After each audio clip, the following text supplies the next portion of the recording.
بسم الله السلام عليكم ورحمة الله وبركاته. أبوليان كي إلمان أرمو كان إيرا شمرا أكم درتن فيا كيسني بجراتن بكجرتن تربيني سوجين هاجراتو يا دف مرادك كيسني سني هاغوتو أمري جباتي هنت سني حالا في سجتة كلي سوادا وي سني في سنتين ترى وادا سني قابدتين فيتين جرا إن شاء الله ربنا حالا في سو يروق أبوتي فيا دمي سني فوان بيكراق أودر أبديتشود النسمة إني كلي سواي برج إراها سويتين ترى برجي وروني ركيسي سنين جتشتن ترى جتشودا ربي ركينا هندا تو سني حالا في سجتشودا برجيني فايدة هنك أبو ميت عمله ميت داني ساتيس توكو دبي كوليسترولي نمت في دودن ده وانتك سكراس باي إن زيت هاكل راكا كأجتشودا كنا في برجين ورين ديراسته ورين دبرتيس هدورا كساجتشودا كنا في متي إبا إسايو كمو ميت داني مت في دورا akkanumatti yoo ilaalan baay'ee nurraa fokkisa jechuudha. Kanaaf akkamitti balleessuu dandeenya yeroo gabaabaa keessatti torbee takka keessatti borcii natiijaa isaa yookaan hir'ina isaa akkamitti arguu akka dandeenyu karaa gabaabaa ba'aa hedduu fi baasii hedduu isiniin gaafanneen akkaataa itti balleessuu dandeenyu wajjin ilaalla jechuudha. Innis waanuma mana keessatti argamu yookaan immoo waanuma gabayaa irratti gatii rakasha taheen argamudha. Innis maa inni firee kammoon jedhamudha. Firiin kammoon jedhamu akkana jira. Namoonni beeytanii kan hin beekneef immoo bakka silaa markaza waa deemanii bitan yoo dheetan kammoon jennaan eenyummaan isinitti kenna jechuu afaan Oromiffaatiinis kammoon hima jedhama. Amaariffaanis kammoon himanitti fakkaate. Arabiinis kammoon jedhama jechuudha. Firiin kammoon isa kana kammoon baay'ee barbaachisaadha. Mineraala antioksidantii of keessaa qaba, vitamin C qaba, vitamin A qaba, baay'isee barbaachisaadha jechuudha. Akkasumas immoo kammooniin dhukkuboota hedduu namarraa ittisaa akka fakkeenyaatti yoo isinii kaase dhukkuba kolesteroolii, dhukkuba onnee, dhukkuba daddaballii dhiigaa, akkasumas immoo dhukkuba garaa keessaa fakkeenyaaf garaan nama ciniinuu, nama muruu, maal nama waan adda addaa namarratti mul'isu jechuudha. Kana hundaaf bu'aa qabaa jechuudha. Inni lammaffaan akkuma asitti argitan daa'ima.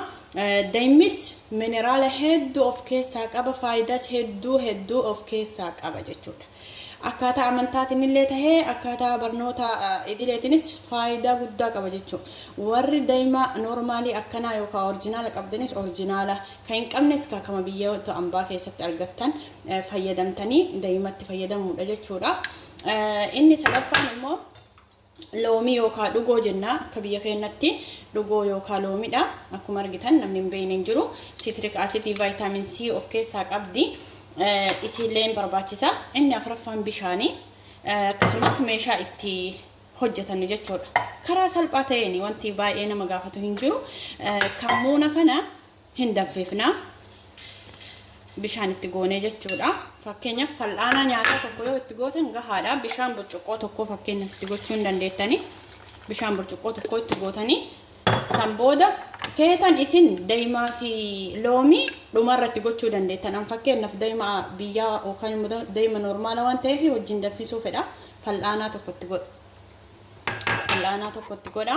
Loomii sana sumatti itti gadi cuunfaa isin feetan gilaasatti yookaan burcuqqootti xuuxannoo gochuu dandeettanii cuunfuu dandeettanii an asumatti itti cuunfaa haaluma kanaan itti cuunfa jechuudha.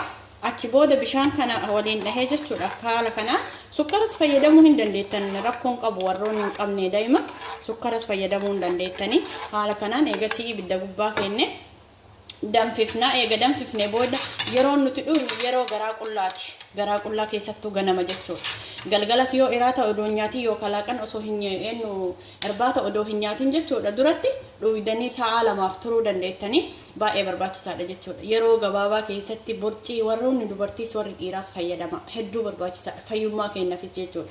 Kanaaf garaa qullaa yoo xiqqaate ganama burcuqqoo lama dhugaa garaa duwwaatti. Burcuqqoo lama dhugaate achi booda natiijaa isaanii agartanii danfisee walitti deebina.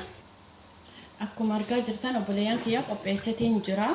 Gilaasatti dhugus ganama waan ta'eef amma yerooma garaa duwwaatti dhugaa danfiseetiin jira jechuudha. Bismillah.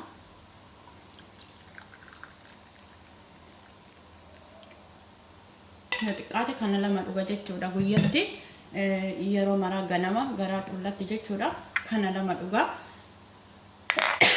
isin agarsiisuuf qofa osoo hin taane ani waan fayyadamuu fi fayyadamee bu'aa guddaa sirraa argeetiin jira jechuudha.